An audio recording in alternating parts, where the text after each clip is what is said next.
اسلام بنانا یہ صرف خالق کائنات کا حق ہے. ساری کائنات میں مخلوقات میں افضل ترین ذات محمد مصطفیٰ صلی اللہ علیہ وسلم کی ہے، اور رب کعبہ کی قسم ہے اسلام بنانا ان کا بھی اختیار نہیں. وما ينطق عن الهوى ان هو الا وحی یوحى. وہ تو بات بھی نہیں کرتے جب تک اللہ کی وحی کا انتظار نہ کریں. ایک ایک بات میں اللہ کا انتظار ہوتا ہے. قرآن حکیم میں متعدد آیات آئی ہیں. وَيَسْأَلُونَكَ وَيَسْأَلُونَكَ وَيَسْأَلُونَكَ وَيَسْأَلُونَكَ عَنْ ذِي الْقَرْنَيْنِ.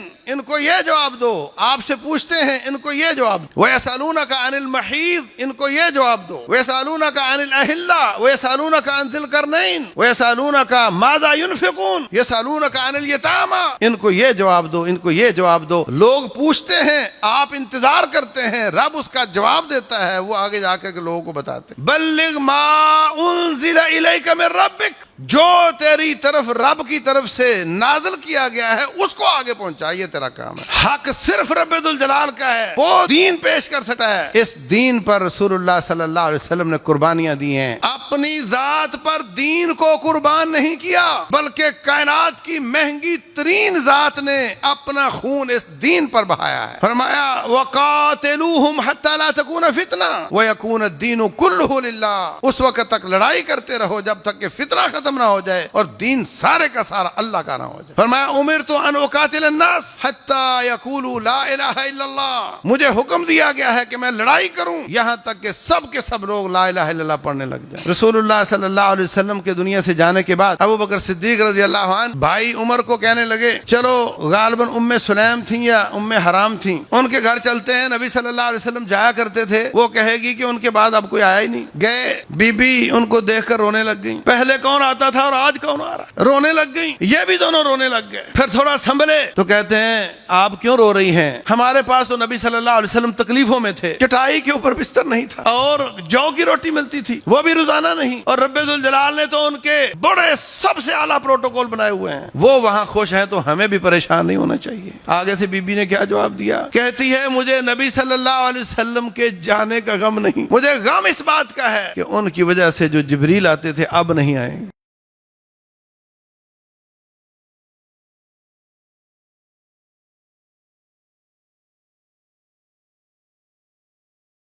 اعوذ باللہ السمیع العلیم من الشیطان الرجیم.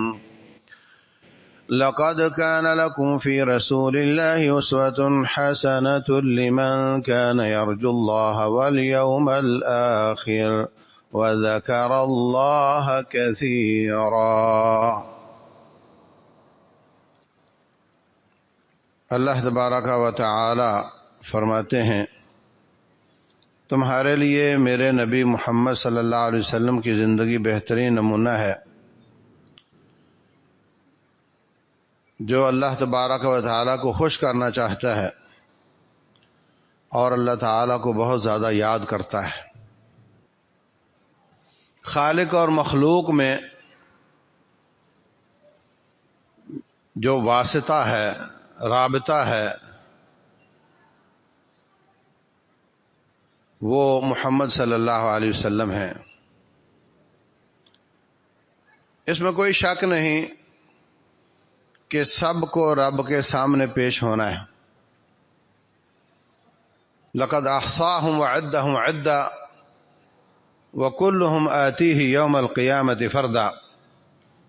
اللہ نے ان کو گن گن کے رکھا ہوا ہے اور سب اکیلے اکیلے رب کے سامنے پیش ہوں گے. اللہ تبارک و تعالی ہم سے پوچھے گا کیا کر کے آئے ہو؟ اگر ہم وہ کام کر کر گئے جو اللہ کو پسند ہی نہیں تھے تو فیل ہو جائیں گے. ایک شخص بنگلو بنواتا ہے، میری کوٹھی بن رہی ہے بھائی، نقشہ نویس نے پوری ٹیم کے ساتھ 2-3 مہینے محنت کی اور اس کا پورا نقشہ بنایا. کھڑکی ادھر ہوگی، دروازہ ادھر ہوگا، وینٹیلیشن ادھر ہوگی، روشنی یہاں سے آئے گی، ہوا یہاں سے آئے گی، بجلی یہاں سے گزرے گی. انٹرنیٹ کی تار یہاں سے گزرے گی، پانی یہاں سے آئے گا، گیس یہاں سے آئے گی، ہر شے کی محنت کی، اور جب وہ نقشہ بن کر تیار ہو کر آیا اور مالک اپنی بیوی بچوں میں لے کر اس کو بیٹھا کہ یہ ہمارا گھر بننے والا ہے، اگر اس کی بیوی نے کہہ دیا کہ نہیں مجھے تو پسند نہیں آیا، اور صاحب نے بھی جا کر انجینئر صاحب کو، آرکیٹیکٹ کو کہہ دیا جی ہمیں پسند نہیں آیا، کیا کرے گا؟ کہہ سکتا ہے کہ میں نے 3 مہینے محنت کی، تم نے بڑی آسانی سے کہہ دیا پسند نہیں آیا، کہہ سکتا ہے؟ کیا نوکر نخرہ کر سکتا ہے؟ کچھ نہیں کہہ سکتا سوائے اس کے کہ جی آپ مجھے پھر بتا دیں کس طرح کا آپ کو پسند ہے، میں دوبارہ بنا دیتا ہوں۔ اور اگر ہم اپنے اعمال لے کر رب ذوالجلال کے دربار میں جائیں، اور وہ تو مالک ہے، یہاں تو نوکر تھا، وہ مالک ہے، وہ کہہ دے کہ میرے بندے تیری کرتوتیں مجھے پسند نہیں آئیں، اس نے بڑے سجدے کیے ہوں، اس نے بڑا مال بہایا ہو، اس نے راتوں کا قیام کیا ہو، گدھے گھوڑے سجا سجا کر کے پیسہ لگایا ہو، اور مالک کہہ دے کہ تیرے یہ اعمال مجھے پسند نہیں آئے، کیا کہہ سکتے ہو کہ اللہ پھر مجھے بتا دے کس طرح کے پسند ہیں، میں دوبارہ کر کے آتا ہوں؟ کیا دوبارہ واپسی ہوگی؟ وَلَوْ تَرَىٰ إِذِ الظَّالِمُونَ مَوْقُوفُونَ عِنْدَ رَبِّهِمْ، کاش آپ دیکھیں کہ جب ظالم رب کے سامنے مجرم بن کر کھڑے ہوں گے۔ دوسرے مقام پر فرمایا ناکسوا رؤوسہم عند ربہم، سر جھکا کر کھڑے ہوں گے۔ اللہ اکبر! ہفتہ چھٹی کر کے بچہ آیا ہو، طالب علم اور استاد ڈانٹے، پھر کس طرح کھڑا ہوتا ہے؟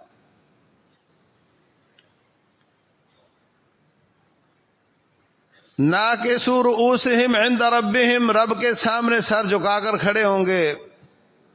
ربنا ابصرنا وسمعنا فارجعنا نعمل صالحا انا موقنون، یا اللہ تیرے طالب علم ہمیں تیرا قرآن سناتے تھے مگر ہمیں کوئی یقین نہیں آتا تھا، اب اپنی آنکھوں سے دیکھ کر یقین آ گیا ہے۔ سمعنا ابصرنا، آنکھوں سے دیکھ لیا، وسمعنا، کانوں سے سن لیا، واقعتاً تو نے دوبارہ اٹھا لیا، واقعتاً یہ جہنم دہک رہی ہے، یہ جنت مہک رہی ہے، جو بتایا جاتا تھا وہ بالکل درست نکلا، اپنی آنکھوں سے اپنے کانوں سے سن کر اب ہمیں یقین آ گیا ہے۔ فرجعنا نعمل صالحا، واپس لوٹا دے، سپلیمنٹری میں اپیئر ہوں گے اور پیپر پاس کر کے آئیں گے۔ جواب آئے گا اس امتحان کی سپلی نہیں ہوتی۔ اگر پاکستان کی یونیورسٹیاں یہ اعلان کر دیں نا کہ کسی طالب علم کی کوئی سپلی نہیں ہوگی، جو فیل ہو گیا ہمیشہ کے لیے فیل ہوگا، قبول کرو گے؟ طالب علم احتجاج کریں گے، وہ شیشے توڑ دیں گے، گاڑیاں توڑ دیں گے، یہ کیا ہوا؟ فیل ہو گیا تو دوبارہ نہیں آ سکتا۔ حالانکہ اس پیپر میں فیل ہونے والے کا کوئی خاصا نقصان نہیں ہوتا، کئی بار ہماری یونیورسٹیوں کا فیل سیٹ ہوتا ہے اور پاس اسی کا نوکر ہوتا ہے۔ اس امتحان کا فیل کوئی اتنا بڑا نقصان نہیں۔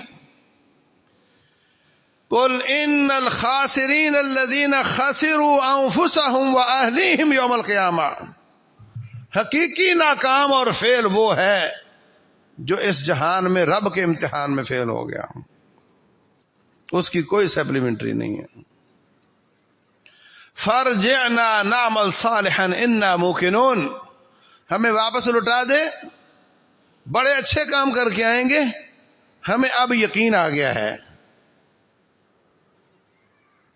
رب ذوالجلال پکڑے گا، چولہے میں ڈال دے گا. پھر وہاں جا کر کہیں گے، وہاں جا کر بھی کہیں گے، نکلنے کی کوشش بھی کریں گے. کلما ارادوا ان یخرجوا منها اعیدوا فیها، جب بھی نکلنے کا ارادہ کریں گے ان کو واپس کر دیا جائے گا. پھر کہیں گے ربنا غلبت علینا شقوتنا وکنا قوما ضالین، یا اللہ بدبختی غالب آ گئی، سستی ہو گئی، کوتاہی ہو گئی، ہم بڑے گمراہ ہو گئے. ربنا اخرجنا منها، یا اللہ ایک بار نکال کر دیکھ، واپس دنیا میں لوٹا دے.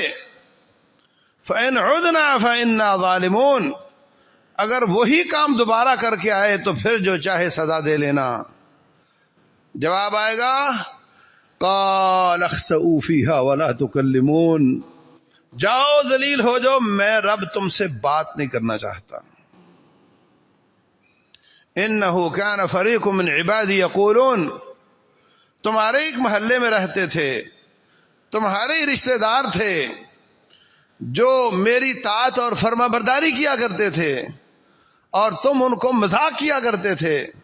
آؤ دیکھو آج ہم نے ان کو کیا پروٹوکول دیا ہے. تو میرے عزیز بھائیوں، وہاں جا کر جو کہو گے کہ ہمیں معلوم نہیں پتہ نہیں چل سکا، معلوم نہیں ہو سکا کہ آپ کن کن کاموں سے خوش ہوتے ہو، ورنہ ہم وہ کر کے آتے. آج زندہ ہیں اور نبی صلی اللہ علیہ وسلم کی سیرت ہمارے لیے نمونہ ہے. وہ بتاتے ہیں آپ کو کہ تمہارے رب کو کون کون سے کام پسند ہیں اور کون کون سے کام پسند نہیں ہیں. وہ معراج کر کے آئے ہیں، ان کے پاس وحی آتی ہے، ان کو رب بتاتا ہے کہ میں کن کاموں سے خوش ہوتا ہوں، میں کن کاموں سے ناراض ہوتا ہوں. رب ذوالجلال نے ان کو بتا رکھا ہے، وہ ہمیں بتاتے ہیں. اب خوش بختی یہ ہے، کامیابی یہ ہے کہ رسول اللہ صلی اللہ علیہ وسلم کی سیرت پر عمل کیا جائے، ان کے بتائے ہوئے کاموں کو کیا جائے، ان کے منع کیے ہوئے کاموں سے باز آیا جائے. ورنہ جو ایسے جواب پیپر میں لکھتا ہے جس کا سوال ہی نہ آیا ہو، اس پر ایک لمبی لکیر مار دی جاتی ہے، اس کا کوئی فائدہ نہیں ہوتا.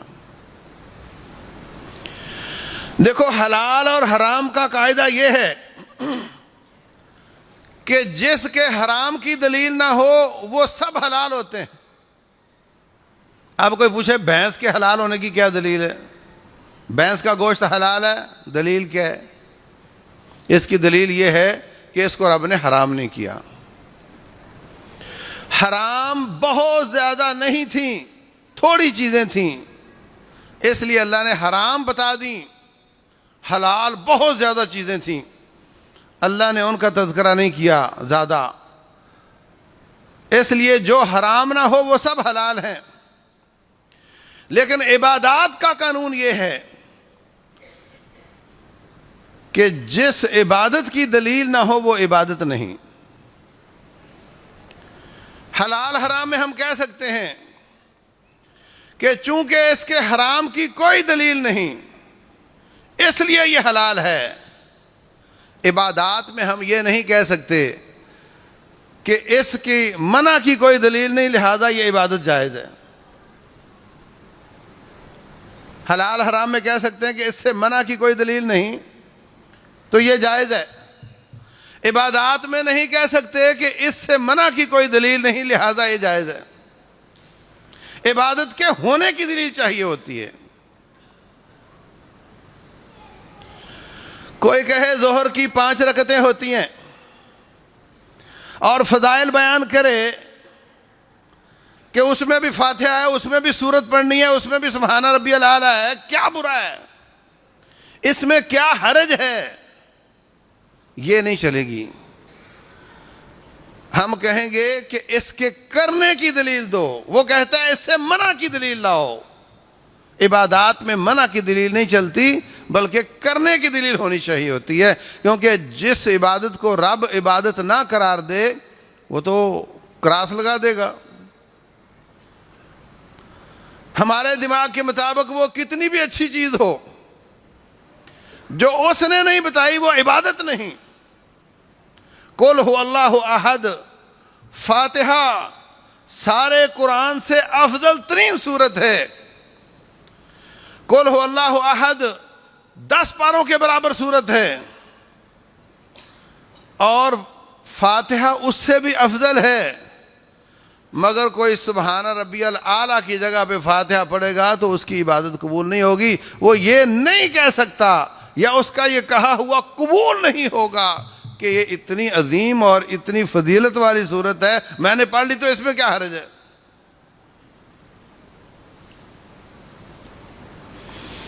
اللہ تعالی ہم سب کو حج کرنے کی توفیق دے۔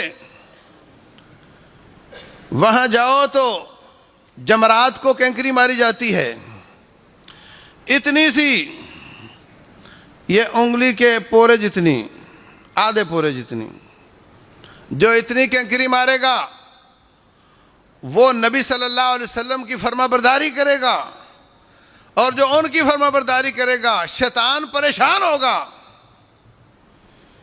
اور اگر کوئی بڑا پتھر مارے گا 5 کلو کا، وہ نبی صلی اللہ علیہ وسلم کی نافرمانی کرے گا، اور اس پہ شیطان خوش ہوگا۔ اس کو پتھر لگ رہا ہوگا مگر اس پہ خوش ہو رہا ہوگا کہ تو نے میری بات مانی ہے، اپنے نبی کی نہیں مانی ہے۔ عقل کہتی ہے کہ اگر ایک شٹانک پتھر سے تکلیف ہوتی ہے تو 10 کلو سے زیادہ ہونی چاہیے۔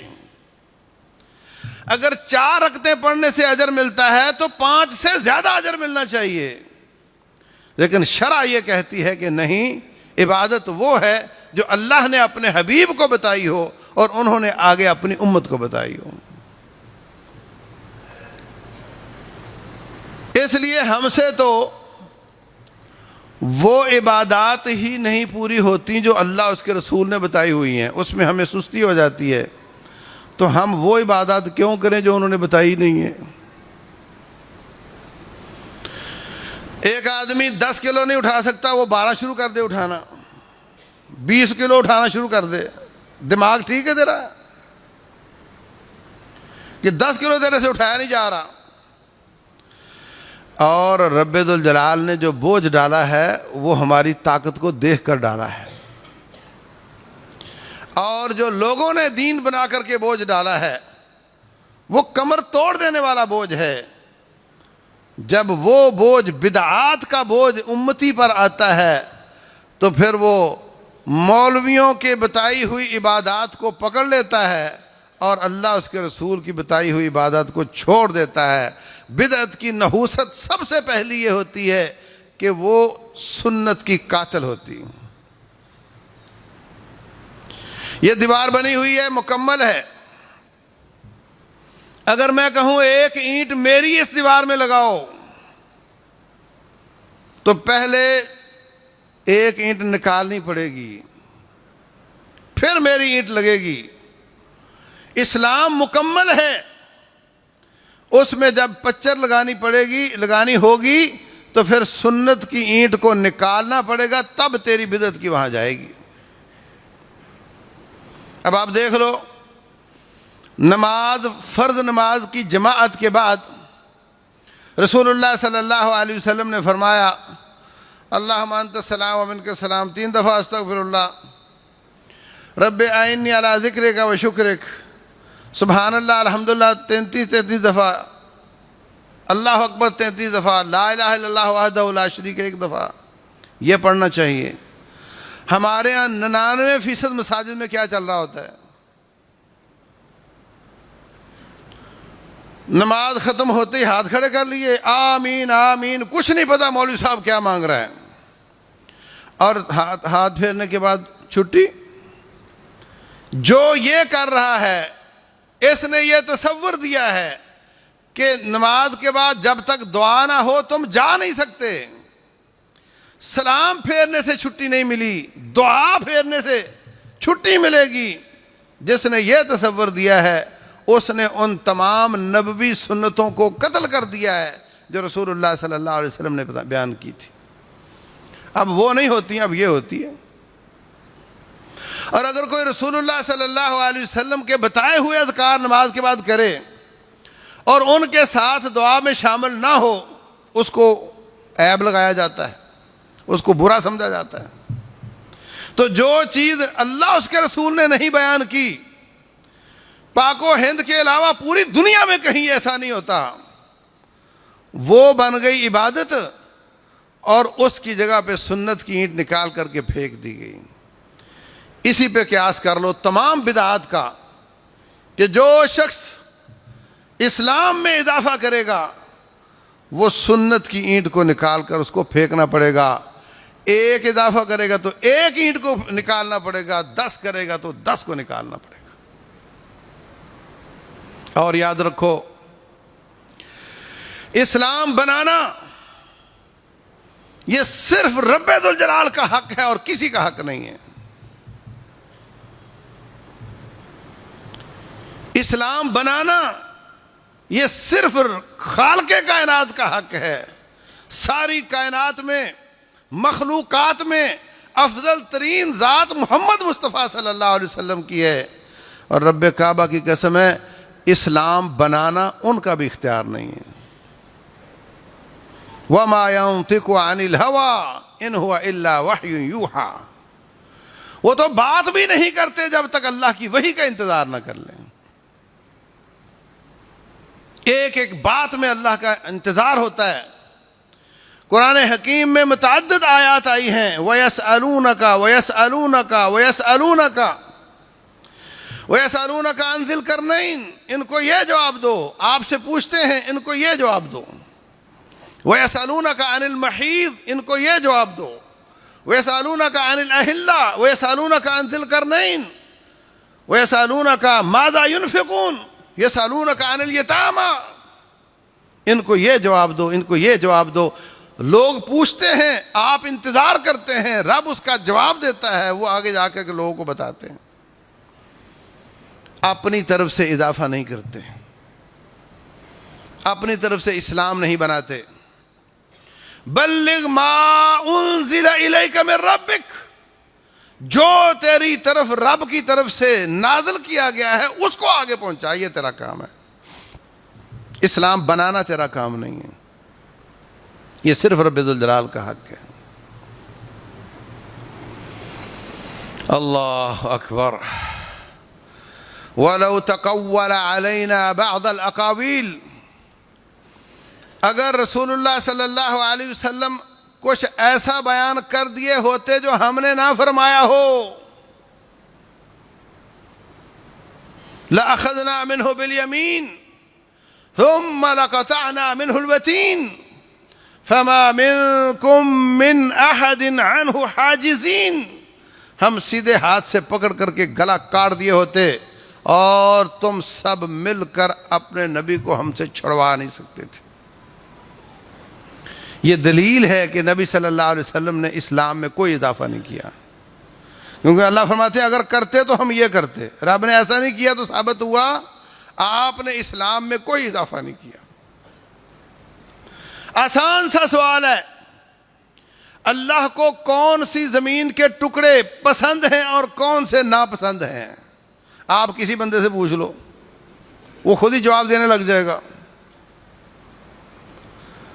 یا پھول لگے ہوں، خوشبو لگی ہو، وہ پسندیدہ جگہ ہیں.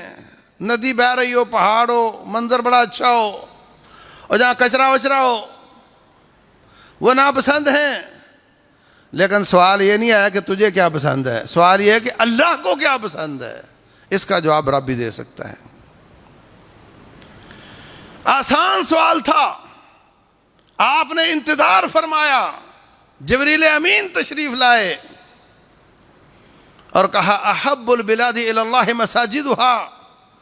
اللہ کے نزدیک پسندیدہ جگہ اللہ کے گھر ہیں، مساجد ہیں. وَأَبْغَضُ الْبِلَادِ إِلَى اللَّهِ أَسْوَاقُهَا. اور اللہ کے نزدیک سب سے ناپسندیدہ جگہ بازار اور دکانیں ہیں. ہم کہاں زیادہ بیٹھنا پسند کرتے ہیں، مسجد میں یا دکان میں؟ مسجد میں آئیں گے آخری رکعت میں اور بھاگیں گے سب سے پہلے کہ زیادہ وقت میرا دکان پر گزرے تاکہ زیادہ کمائی ہو. لیکن رب ذوالجلال فرماتے ہیں معاملہ اس کے برعکس ہے. تفرغ لعبادتی، میری عبادت کو زیادہ وقت دے. املأ صدرک غنى، میں تجھے غنی کر دوں گا. واسد فقرک، تیری فقیری دور کر دوں گا. اور اگر تو نے ایسا نہ کیا، رب کا حق دنیا والوں کو دے دیا، ایک جاب نہیں 2 جاب کرنی ہے، 3 کرنی ہے تاکہ میرے نخرے پورے ہوں، تو پھر سن، املأ یدک شغلا، میں تجھے مصروفیت کا عذاب دوں گا. ولا اسد فقرک، لیکن تیری بھوک نہیں نکلے گی، تیری فقیری دور نہیں ہوگی. اللہ اکبر. چھوٹا سا آسان سا سوال تھا. رسول اللہ صلی اللہ علیہ وسلم نے انتظار کیا، آسمان سے جواب آیا تو آپ نے جواب دیا. ایک معاملہ ایسا ہوا کہ آپ نے یہ سمجھا کہ یہ میری ذات کا مسئلہ ہے. شہد آپ کھاتے تھے حضرت زینب کے گھر، ام المومنین رضی اللہ عنہا. 2 بیویوں نے کہا آپ سے مغافیر بوٹی کی شان آ رہی ہے، سمیل آ رہی ہے. آپ نے فرمایا آج کے بعد شہد نہیں کھاؤں گا. میرا معاملہ ہے، میں کوئی چیز کو پسند ہوتی ہے، کوئی سالن، کوئی سبزی، کوئی پسند نہیں ہوتی. فرمایا میں نہیں کھاؤں گا، امت کو منع نہیں کیا. آسمان سے وحی آ گئی، یا ایھا النبی لم تحرم ما احل اللہ لک. اے نبی، جو میں نے حلال کیا ہے وہ آپ حرام کیوں کرتے ہیں؟ یہ میرا کام ہے، شریعت سازی میرا کام ہے، آپ کا کام تبلیغ کرنا ہے.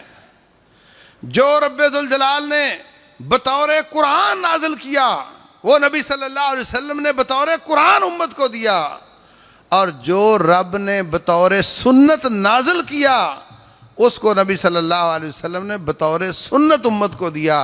چہرہ انور ایک ہے، ہونٹ مبارک ایک ہے، زبان مبارک ایک ہے، اسی سے ہی قرآن نکلا، ہم نے مان لیا. اسی سے ہی سنت نکلی، ہم نے مان لی. وہ بھی رب کی وحی ہے، یہ بھی رب کی وحی ہے. جیسے جیسے آسمان سے آئی آپ نے ہم تک پہنچائی، ہم نے اس کو مان لیا. مگر یہ یاد رکھو کہ وہ ساری کی ساری رب کی وحی ہے.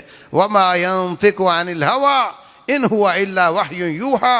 آپ اپنی مرضی سے بات نہیں کرتے، جو بات ہوتی ہے وہ اللہ کی وحی کے ساتھ ہوتی ہے. آپ کی 4 حیثیتیں ہیں کم از کم. ایک حیثیت ہے بطور آدم زادہ انسان،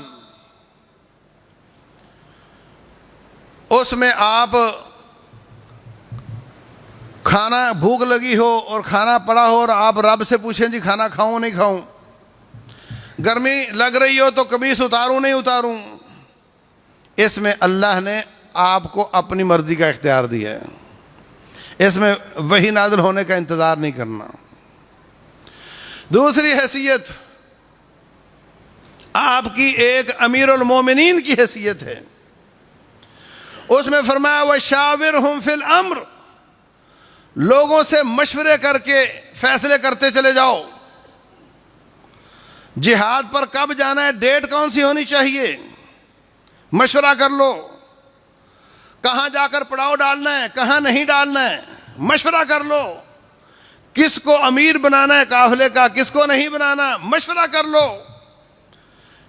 آپ کی اس حیثیت میں اللہ فرماتے ہیں وَشَاوِرْهُمْ فِي الْأَمْرِ، ان سے مشورہ کر کے فیصلے کر لو. تیسری حیثیت آپ کی بطور قاضی ہے. قاضی میں دلائل سے بات ہوگی، شواہد سے بات ہوگی، ایویڈنس سے بات ہوگی. اگر قاضی نے اپنی آنکھوں سے کسی کو چوری کرتے دیکھا ہو مگر گواہ کوئی نہ ہو, وہی کیس اس کے پاس آ جائے, گواہ کوئی نہ ہو, وہ یہ نہیں کہہ سکتا بالکل اسی نے کی ہے, میں نے تو خود دیکھا ہے. وہ اس کے خلاف فیصلہ نہیں دے سکتا, گواہوں کی روشنی میں کرے گا. گواہ کیا تقاضا کرتے ہیں وہی فیصلہ ہوگا. اس میں آپ کو حکم ہے کہ آپ نے گواہ دلیل اس کے مطابق فیصلے کرنے ہیں, وہی نہیں آئے گی, وہی نہیں آئے گی. بخاری شریف کی حدیث ہے, بخاری شریف کی حدیث ہے, رسول اللہ صلی اللہ علیہ وسلم فرماتے ہیں تم میرے پاس کیس لے کر آتے ہو, کسی کا پلاٹ ہے, رجسٹری تو ہوتی نہیں تھی, آج ہوتی ہے تو وہ بھی جعلی ہو جاتی ہے. اس وقت تو اتنا ہی تھا, 2 بندے گواہ ہیں کہ یہ پلاٹ میرا ہے, یہی رجسٹری تھی, یہی انتقال تھا. کوئی شخص پلاٹ کا جھگڑا لے کے آ گیا, وہ کہتا ہے یہ میرا ہے, یہ کہتا ہے یہ میرا ہے. فرمایا انکم لتختصمون الی, تم میرے پاس کیس لے کر آتے ہو, اور بعض لوگ اپنی بات کو بنا کر پیش کرنے کی مہارت رکھتے ہیں. دوسرا آدمی سچا بھی ہے مگر بات کرنے کا ڈھنگ اس کو نہیں آتا. اگر ظاہری کیفیت دیکھ کر, بات سن کر, دلائل سن کر, ایک سچا ہے وہ بول ہی نہیں سکا, ایک جھوٹا ہے وہ جھوٹے گواہ لے آیا. فرمایا اگر میں شواہد کی روشنی میں کسی کے حق میں پلاٹ کا فیصلہ کر دوں اور وہ اس کا نہ ہو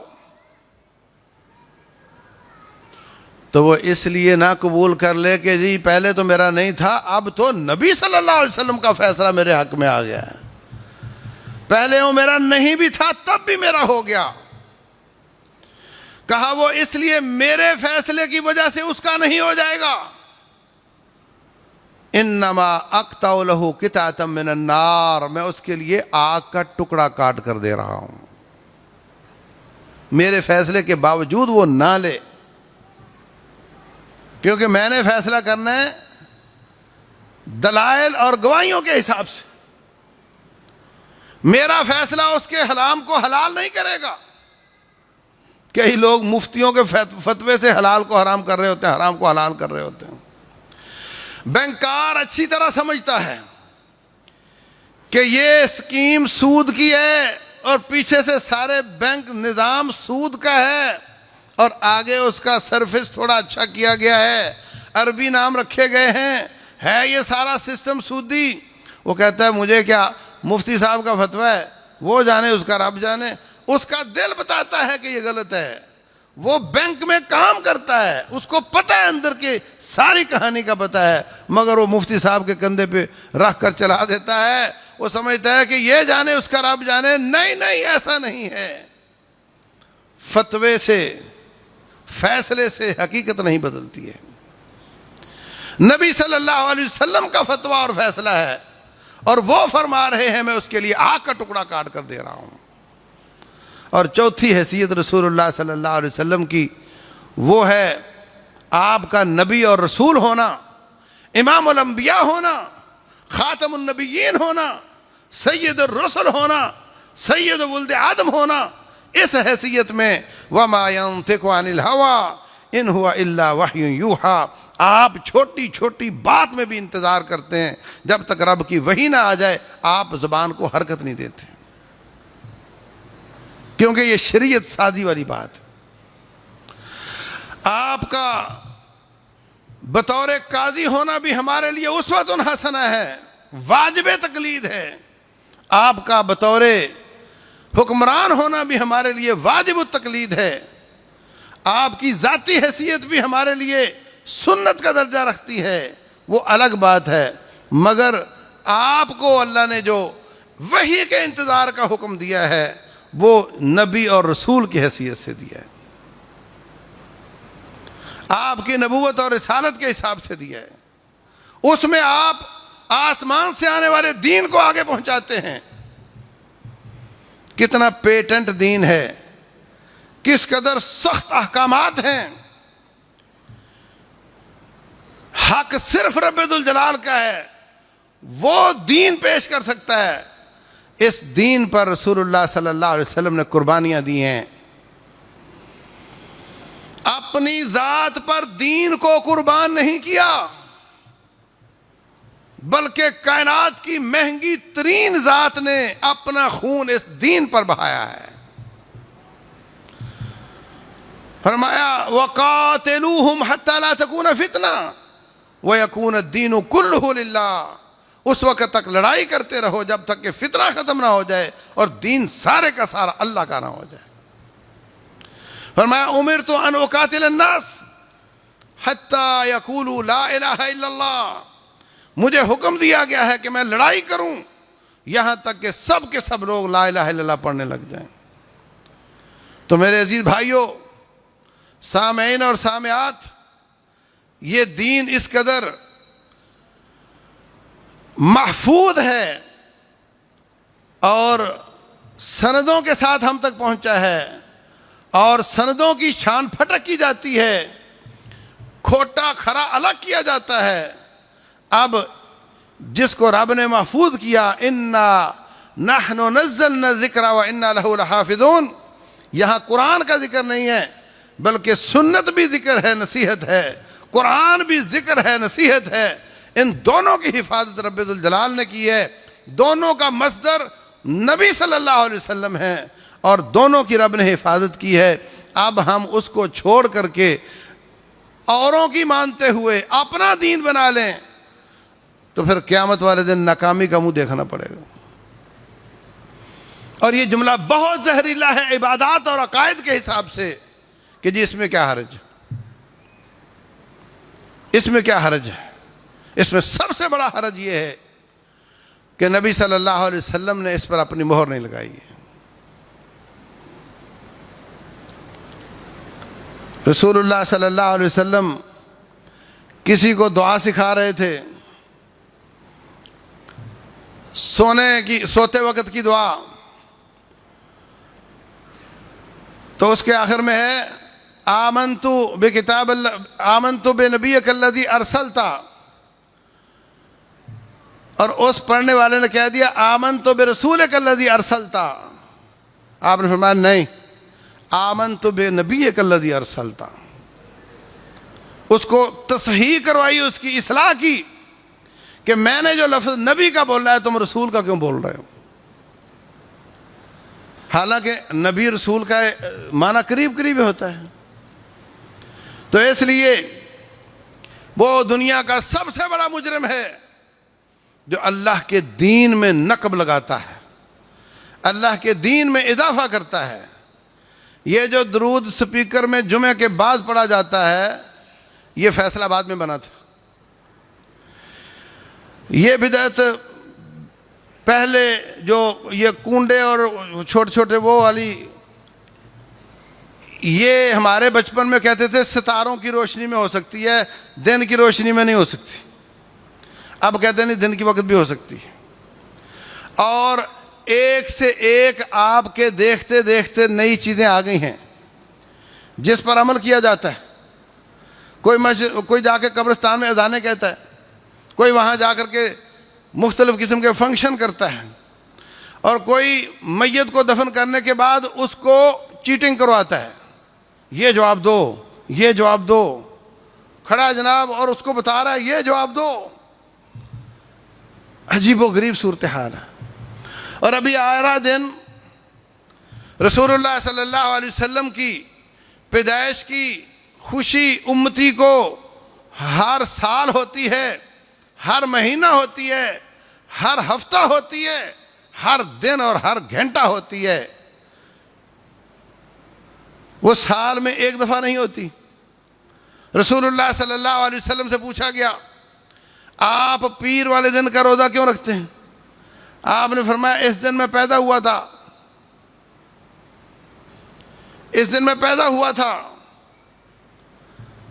آپ اس دن کا روزہ رکھتے تھے، ساری قوم ہر پیر کا روزہ رکھے کوئی اعتراض نہیں کرے گا۔ آپ عاشورے کا روزہ رکھتے تھے، کسی نے پوچھا یہودیوں سے تم کیوں رکھتے ہو؟ کہا اس دن ہمیں اللہ نے آزادی دی تھی، تو ہم اس جشن کو روزے کے ساتھ مناتے ہیں۔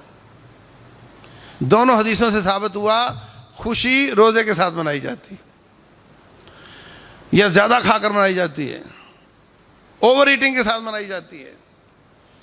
تو میرے عزیز بھائیوں، کوئی ایسا کام جو باقی دنوں میں آپ نہیں کرتے ان دنوں میں نہیں کرنا چاہیے۔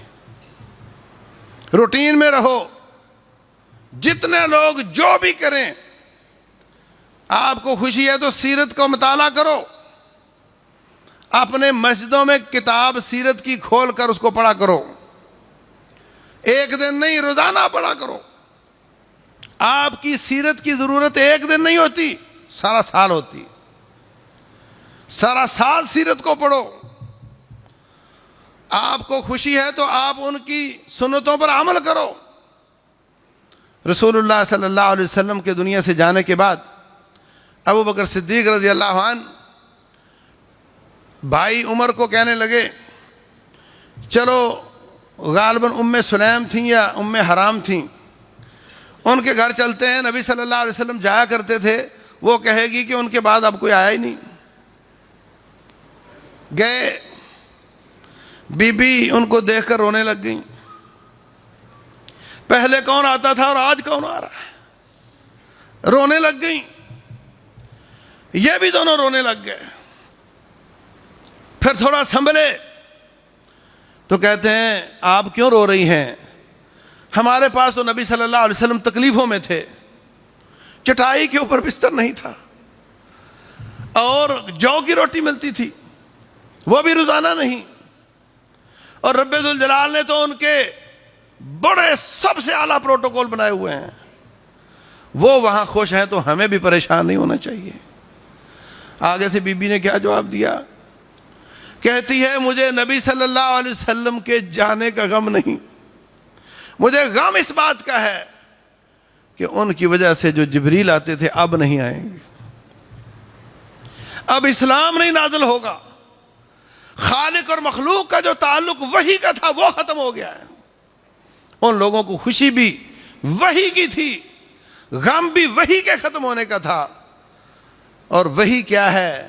وہ کتاب و سنت ہے، اس کو سمجھو، اس کو پڑھو، اس پر عمل کرو، یہ خوشی ہے رسول اللہ صلی اللہ علیہ وسلم کے آنے کی۔ اور ان کے خلاف بدعات بناؤ، گدھے گھوڑے سے جاؤ اور اپنا دین بنا کر کے عمل کرو، یہ کوئی خوشی نہیں، یہ خوش فہمی ہے، یہ خوشی نہیں ہے۔ اللہ تبارک و تعالی سمجھنے اور عمل کرنے کی توفیق عطا فرمائے۔ واللہ اعلم، وصلی اللہ وسلم وبارک علی نبینا محمد۔